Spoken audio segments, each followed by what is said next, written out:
Welcome back. Israel remains deeply divided after Parliament passed a controversial law yesterday limiting the powers of the country's Supreme Court. The unrest has gripped communities across the country as Air Force reservists say they will not report for duty, raising concerns about military readiness amid the continuing security threats posed by Hamas and Hezbollah. The Israeli Medical Association, which represents 97% of the country's doctors, also declared a strike, saying it will support the ongoing protests against the judicial reforms. And major Israeli newspapers published an all-black front page ad this morning, I should say. And at the bottom was white text that read, "A black day for Israeli democracy." Joining me now is Raf Sanchez. He is in Tel Aviv. And Natan Sachs. He is the director for the Center for Middle East Policy at the Brookings Institution. Raf, let's start with you. Just tell us what the scene is like in Israel today. Well, Ryan, the protests themselves have calmed down today, but that was after scenes of just almost unbelievable chaos overnight, both in Jerusalem and here in Tel Aviv. In the hours after that divisive legislation was pushed through Parliament, protesters were back on the streets. They were blocking major intersections. They were blocking highways in some cases, and the police using a lot of force to try to dislodge them. We saw officers in Jerusalem last night firing water cannon at protesters who were blocking streets in downtown. And someone actually drove a car into a crowd of protesters on a highway in central Israel. 3 people were injured there. Fortunately, no one seriously. The police have taken that driver into custody. The chaos on the streets has been replaced to a certain extent by chaos in the financial markets. Israel's stock market is down. The currency is down, and Moody's, the rating agency, issued an unusual report earlier today saying it fears that both the political and the social tensions are going to continue if Netanyahu's right-wing government pushes ahead with this planned judicial overhaul. The prime minister and his far-right finance minister rattled enough by this that they released a joint statement saying they believe this is only temporary turbulence and that the fundamentals of the Israeli economy are strong. Ryan. And Raf, the last time that President Biden spoke out against the reforms was back in March, and Netanyahu called Biden out on Twitter, saying that Israel would not bend to pressures from abroad. Has there been any reaction to the White House on these latest condemnation? You know, Ryan, Netanyahu and his right-wing government are in this kind of extraordinary situation that with all the incoming they're facing right now, criticism from the White House and the President of the United States is almost the least of their problems. As you said, they have this deeply divided country. They have an Israeli military that is seeing some of those divisions also. We have not yet heard much of a response from the Israeli government. It may be that Netanyahu has ordered his ministers not to speak out against the President of the United States. We did hear from Netanyahu's younger brother earlier today, who was on the radio. He's not a member of the government, but he questioned President Biden's mental state, which is something that we're used to hearing from the American right wing. It's now become kind of a trope on the Israeli right wing also. Netanyahu's younger brother later went back on TV and he walked those comments back. Right.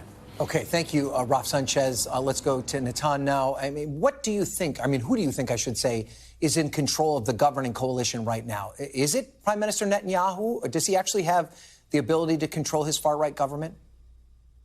Well, he is in charge. He's the prime minister. It's convenient for him, of course, that he always presents that there's other forces and he's limited by his coalition. And to a certain degree, that's true. But we should not let him off the hook. He's the one calling the shots. And if he wanted to take a different tack, if he wanted to change policy, he could. Nonetheless, there are very strong other elements within the coalition. The coalition he built this time is by far the most right-wing extreme government in Israel's history. It includes 2 factions on the far right, especially one of them that was persona non grata in previous governments, including those led by Netanyahu's own Likud party.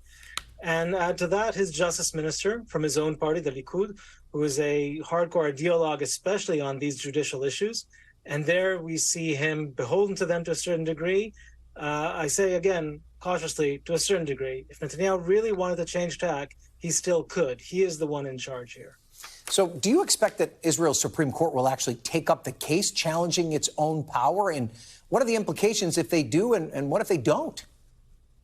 It's a very difficult position Israel's in right now. There is already a petition to the Supreme Court against this legislation limiting the Supreme Court power. Of course, that is a constitutional crisis in waiting. It's likely they will take it up. I don't know which way they will go. I'm not a lawyer, but certainly there is question. They might try to address this. I think the bet would be that they probably do not address this issue, do not rule against it. But if they did, Israel would be in a real constitutional crisis in the sense that government officials would not know who they are supposed to obey, the court or the executive. And we've already heard some people, even the head of the Mossad, the Israeli External Security Service, mention a constitutional crisis potentially down the road, saying to his own employees inside the Mossad, don't worry, if there's a constitutional crisis, I will be on the right side. We don't know exactly what that means, but presumably that would be the rule of law. So if the Supreme Court does have a third option, though, right? They could take a narrow interpretation of the law, not necessarily rule it out completely, but instead do something to try and curb its impacts. Would that quell the protests? Could that be the type of middle ground that maybe would give Israel an opportunity to see itself through this crisis? The Supreme Court could do that. They could also use other rationales. What was struck down this week is one of the doctrines that the Supreme Court has used, the reasonableness doctrine. But there are other doctrines they could use in administrative review. But even if they did that, the protests, the unrest, the deep, deep fissure that Netanyahu has created in Israel, they're not about this specific law. They're about the sweeping agenda that the Netanyahu government has put in place to really undermine the whole idea of checks on executive power. In the Israeli system, there's no second chamber, there's no Senate, there's no presidential veto, there's no even Bill of Rights that's hard to change. There's really only one check on executive power or on any legislation that a small majority in the Knesset, the Israeli parliament, would pass. And that check is the Supreme Court, using a hat called the High Court of Justice. This whole sweeping agenda by the Netanyahu government is to undermine that check. And that is why you're seeing this outpour, this amazing outpour of demonstrators, of mobilized people of all ages and all walks of life coming out to demand a simple thing. Their cry is democracy.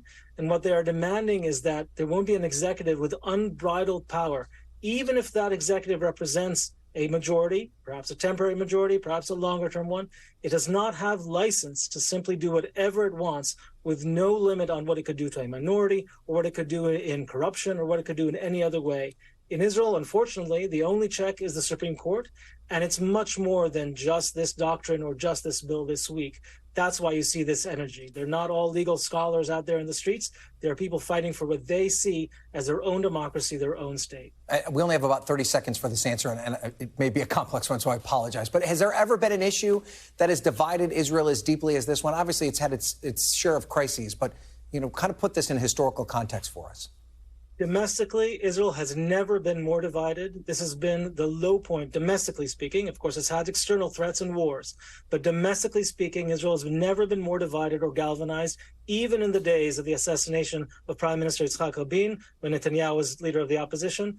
This trumps that by far. We are seeing Israelis distrust each other and feel that the social contract is being broken, but also that enormous energies are being unleashed to try and perhaps repair that.